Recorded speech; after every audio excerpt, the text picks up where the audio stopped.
To be honest, games don't look in good shape at all recently, and 2023 seems like it got cursed or something. Most of us were thrilled about this year because of the amazing titles that were announced and promoted as complete masterpieces. And to be fair, I was one of the people who contributed to promoting and hyping these projects.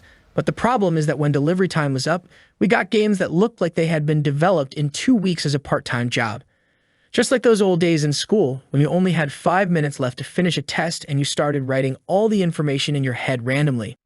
Forspoken looks like a game you would play while your real game is loading, and Redfall feels like a first-person shooter from 2013 that time-traveled and landed in 2023. Shit. With my freaking mind!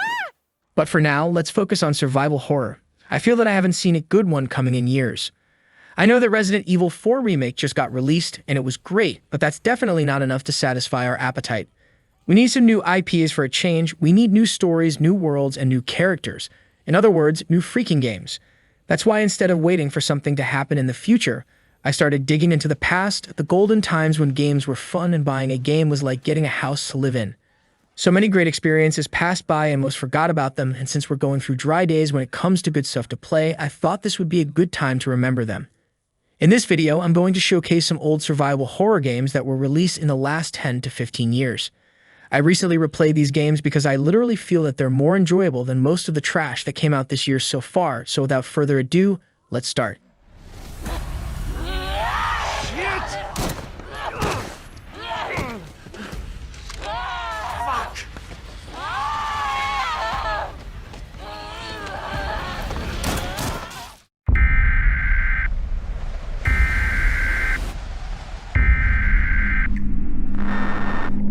Message has been issued by the emergency broadcast system. This is a nationwide warning. At 5:31 Pacific Standard Time, the world experienced a succession of disasters. Billions are assumed dead, and all levels of local, state, and national public health and law enforcement have been severely compromised. Leave her alone. She doesn't have anything you want. It's okay. You're safe now. I'm pretty sure that if you asked most gamers to name 10 survival horror games they remember, this one would definitely be off the list and wouldn't even be on their mind. It's literally one of those titles that was released very quietly in a way that made me feel that it was unfair for the team that made it. I'm Alive is a survival horror game developed by Ubisoft Shanghai that came out in 2012. It takes place in a post-apocalyptic world where a massive earthquake has destroyed most of the world's major cities, leaving the few remaining survivors to fend for themselves in an environment full of danger and desperation. The story revolves around a man named Adam Collins, who's on a mission to find his wife and daughter that were separated from him during the disaster. As he traverses through the destroyed city of Haventon, he must overcome various obstacles and challenges, such as navigating through the ruins, avoiding dangerous gangs, and managing his limited resources. We have to reach the other end of the track. Do you want to go down there? Yes, we have to. Don't worry. It's gonna be exciting. I'm scared. Don't look down. And, in fact, just close your eyes. Open them only when I tell you. Okay, I'll close my eyes now. The game's unique mechanics include a stamina system that limits the player's ability to climb and run, as well as a confidence meter that affects Adam's ability to perform certain actions. Additionally, the environments are highly interactive, allowing players to use various objects and structures to create makeshift paths and escape routes. One of the mechanics that really impressed me in the experience is that you can literally use deception to trick your enemies. You can make them surrender or escape by just pointing your empty gun at them. They don't know it's empty, but that's exactly how it works in real life too, so this is definitely a great feature that I feel should be used more often in survival franchises. But with that being said, the game is not perfect. The graphics and sound design are somewhat dated, and the controls can feel clunky at times. However, despite its flaws, I really feel that it's a game that horror fans will enjoy and should be given a chance. And I would definitely be very excited if Ubisoft decided to remake this amazing title with modern visuals and touches. I think it would definitely put Resident Evil and Silent Hill in tough competition.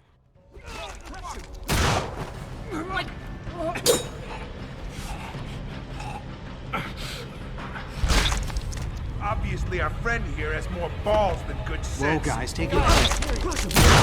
There's a gun! Grab it! Is May gonna be okay here? Where's her mother? I don't know. I wish I did. Anyway, thanks for your help. You're free to go. All right, May. Looks like I have to go. Can you give me my toy back? You already know what I'm thinking about this. Because you've had the same thoughts. How much did you know? I keep him around because he's useful to me. He was built to take orders. How much are you responsible for?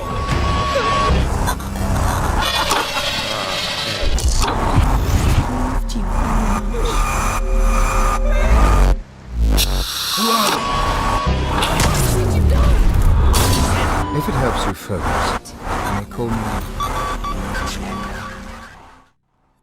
If you're watching this right now and you're familiar with this game because you've played it before, it probably means that you're a hardcore gamer who doesn't like to miss anything. Get Even is a first-person psychological thriller developed by a studio called The Farm 51 and published by Namco in 2017. The game blends elements of first-person shooters, puzzle games, and psychological horror, creating a unique and immersive experience. You take on the role of Cole Black, a former soldier and mercenary who wakes up in a secluded asylum with no memory of how he got there.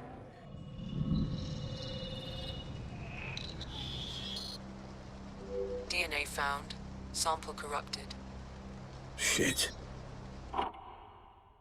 You must explore the asylum, collect clues, and solve various puzzles to uncover the truth behind Cole's history and the events that led him to this place.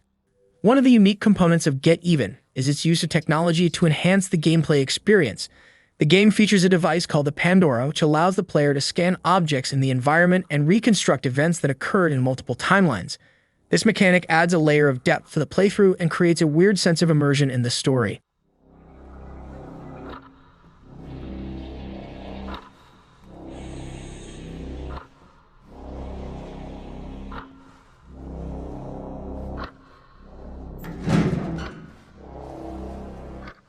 The storyline is complex and engaging with unexpected plot twists that keep you on your toes.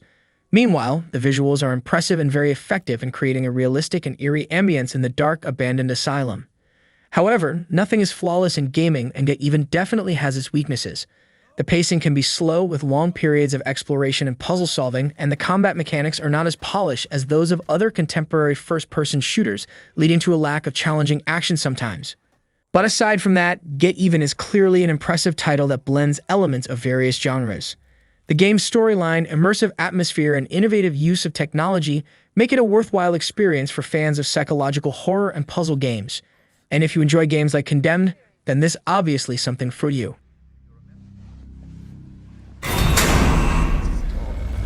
Perfectly.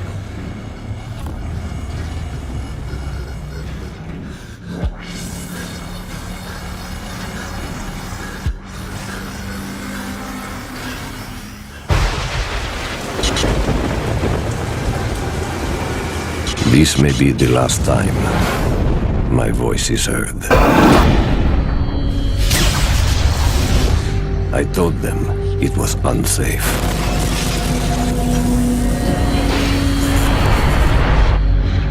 And highly unstable.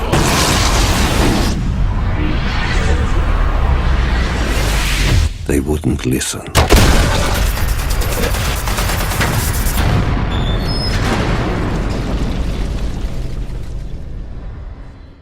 This is one of those titles that most people see in the game album, but in most cases, ignore completely.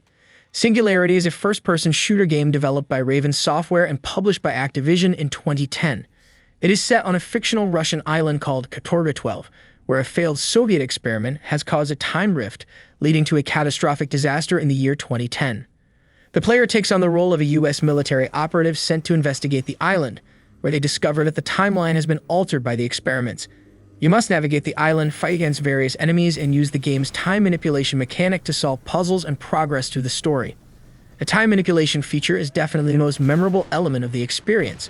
You can age or rejuvenate objects and enemies, as well as create time bubbles to slow down time. This mechanic adds a unique and interesting aspect to the gameplay and allows for creative problem solving. The story is intriguing and keeps the player engaged throughout the playthrough. The graphics are also impressive for its time, and the sound design is top-notch, creating a haunting atmosphere on the island. However, I can't say that the game is flawless. The mechanics can feel repetitive at times, and the foes can be predictable, leading to a lack of challenge in certain areas. Additionally, the game's multiplayer mode, while enjoyable, lacks the depth and complexity of other contemporary shooters. But overall, Singularity is definitely an enjoyable first-person shooter with a special mood and an engaging storyline. So if you put the flaws aside, it is actually a solid game that is worth playing for fans of the genre. I mean, after all, if you're one of the people who paid $70 to play Redfall, then you probably have nothing else to lose at this point.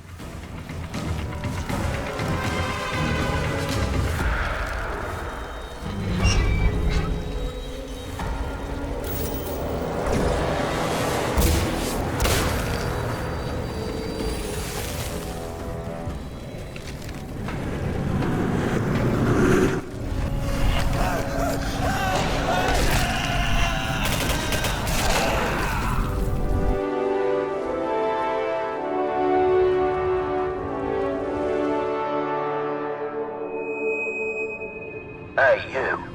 Do you want to live? Looks like you do. Just like they once did. As you can see, London's at it. The zombie plague tore through the city, and the only strategy we have is to try to stay alive. Till someone, hopefully, figures out a way to fix this. I'm researching a cure for this terrible infection. I have a feeling that the only people who remember this game are me and two other guys somewhere on the planet. This enigmatic game has a name that makes it look casual, as if it was made by a small group of developers for fun, but it's actually everything but that. Zombieu is a survival game developed by Ubisoft and released in 2015 for PC, PlayStation 4, and Xbox One. However, it was originally released in 2012 as a launch title for the Wii U console, which makes sense considering that the full name of the game is basically Zombieu. The story takes place in London during a zombie outbreak, and players must scavenge for supplies and weapons while fighting off hordes of zombies, especially since the gameplay is a mix of survival, exploration, and combat. One of the amazing features of the game is that when the player's character dies, they respawn as a new survivor, with their former character becoming a zombie that the player must kill to retrieve their items. I mean, come on. You have to admit that this is a cool feature that should be adopted in every zombie game in the future.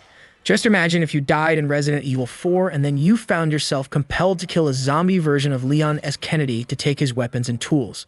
That would be awesome, to be honest. Anyway, the story here is somewhat minimal, but the game's world building is really excellent and kind of impressive for a relatively unknown title like this. The diary entries and notes all over the environment provide insight into the game's lore and backstory. Also, the setting in London during a zombie outbreak is a unique twist on the genre, and the attention to detail in recreating the city is captivating and interesting.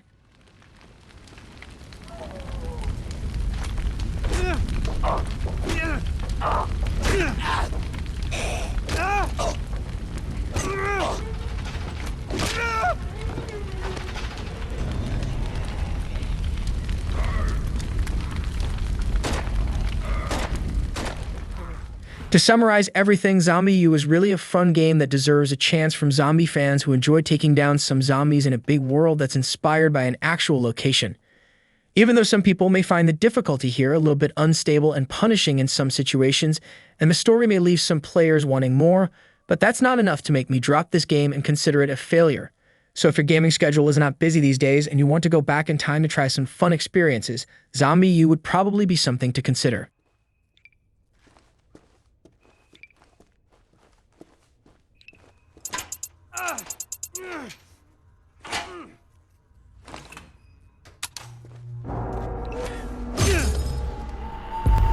You still don't remember, do you? How he locked us away. He tried to keep us from Mother.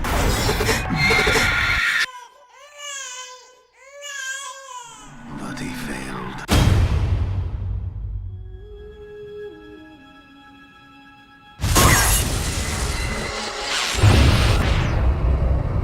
This is our moment, brother.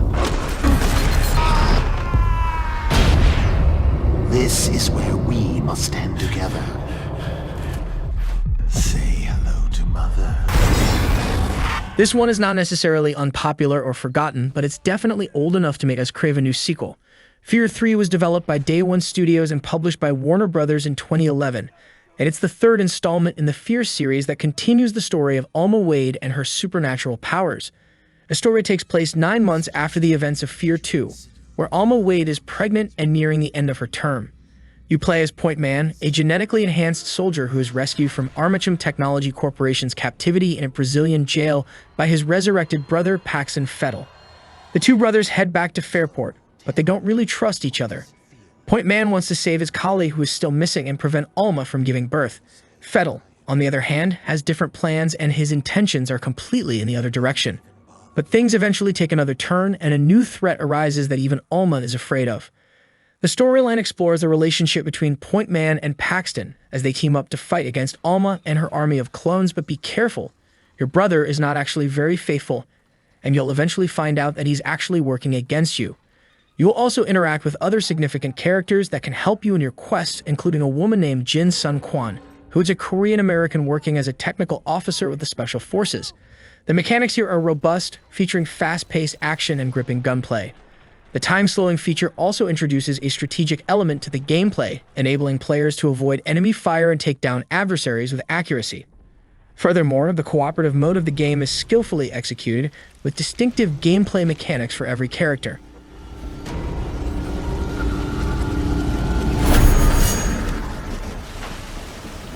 Quiet down. I hear something.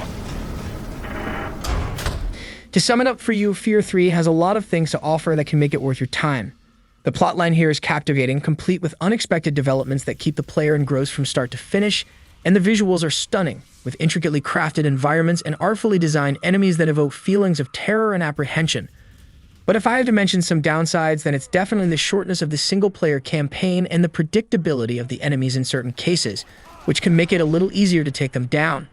And that's obviously a negative thing because we all know that being stressed and having a hard time surviving are among the most important elements for survival horror fans. But anyway, that doesn't change the fact that this is a cool, fun experience with a confusing plot that can really keep you interested until the end. I'm not sure if we'll ever have Fear 4, but for now, replaying the third one doesn't seem like a bad idea. I mean, there aren't many options anyway. Forget this girl. Saving her won't free you of your ghosts. She's insignificant compared to what is going on around us. Instead, it will be a legacy of monsters. Go away.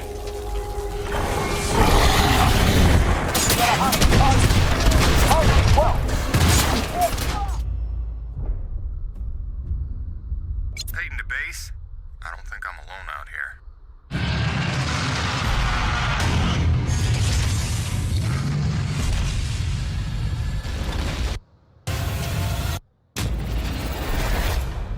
If a word of this reaches Nevik, they'll take back the whole operation. Put it under paramilitary command. There is nothing and no one that I will allow to get in my way. It declared war. This is gonna get bloody. So it comes to this.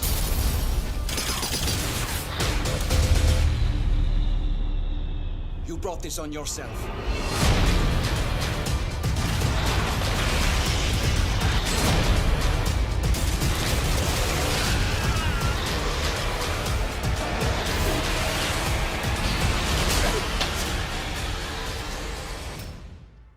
The name of this game is definitely familiar to 99% of gamers who are old enough to have lived through the Xbox 360 and PlayStation 3 eras.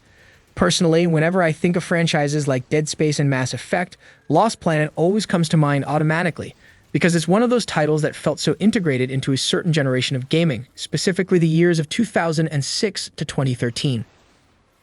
The first game in the series, called Extreme Condition, was released in 2006 for Xbox 360 and later for PlayStation 3 and PC. It takes place on the frozen planet of EDN-3, where players control Wayne Holden, a soldier fighting against the alien acrid creatures and a rival human faction known as Nevik. The sequel, Lost Planet 2, was released 4 years later in 2010 for Xbox 360, PlayStation 3, and PC. It is set 10 years after the first game, and the story follows a group of soldiers from different factions who band together to fight against a common enemy. which is again the Acrid. But this time, there's 4-player co-op gameplay available.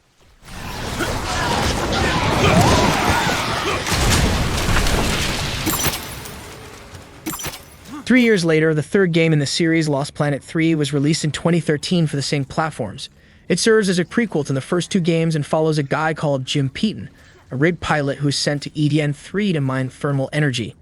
The game features a more story-driven campaign than previous games in the series, and it actually made a significant improvement in visuals and mechanics. Lost Planet 3's gameplay is a mix of third-person shooting, exploration, and a bit of survival as you control Jim Peaton.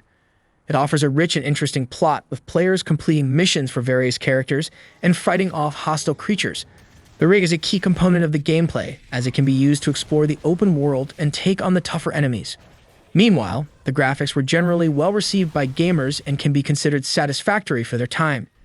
The environments, which range from icy wastelands to underground caves, are detailed and immersive, and the creatures are also well designed, with a variety of unique enemy types to fight. Here.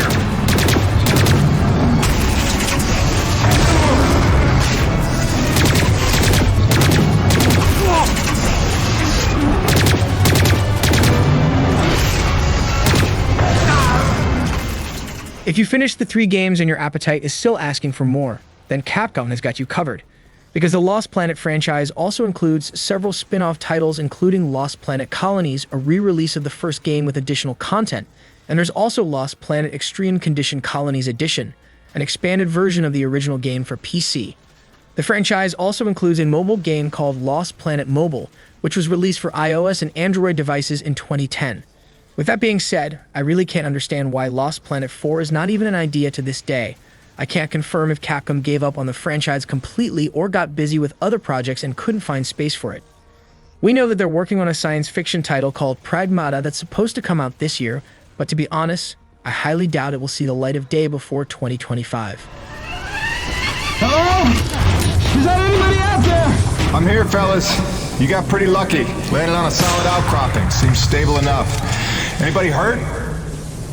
Our life support's offline, and we could really use some air. Can you take a look at the exhaust on the TCS exchanger? It must have gotten crushed in the fall. Just a funny feeling I got. Jack, get out here! I'm going to wander down that lonely, deserted street and get my back. I've never seen anything quite like this. The last game that I personally think deserves to be mentioned is definitely Red Dead Redemption Undead Nightmare. After all, anything Red Dead can't be missed. In this expansion pack, you take on the role of John Marston, who is once again tasked with saving his family from danger. However, this time the danger comes in the form of a zombie outbreak that has ravaged the world.